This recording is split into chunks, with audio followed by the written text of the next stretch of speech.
Dynamic scaling laws apply to human motion.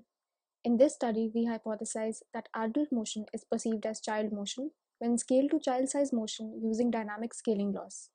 Our study is based on the paper Is the motion of a child perceivably different from the motion of an adult, which finds that there is a perceivable difference between adult motion and child motion based on their point light displays. The paper, Animation of Dynamic Legged Locomotion, introduces dynamic scaling laws, which are a set of scaling factors for various kinematic and mechanical parameters that change when a body is scaled by a certain factor. For our experiment, we used the same motion capture data that was used in the study conducted by Jain et al. The motion of 4 adults was used to generate 24 videos of dynamically scaled motion. Each participant was shown 3 sets of videos which consisted of 6 different types of actions performed by 3 actors each.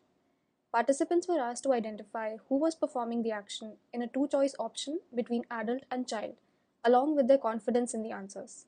All videos were randomized and counterbalancing was used to minimize any order effects.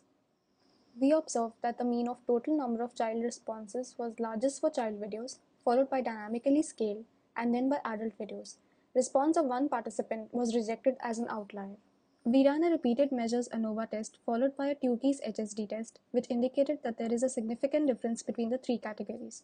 However, the significant difference between dynamically scaled adult versus adult is much lesser when compared to the significant difference between the other 2 pairs of groups. The means of the confidence score for all 3 categories indicate that participants were confident of their answers. We observed that although the use of dynamic scaling did lead to an increase in the number of child responses, it was not sufficient in our sample case to lead the participants into believing that a child was enacting those actions.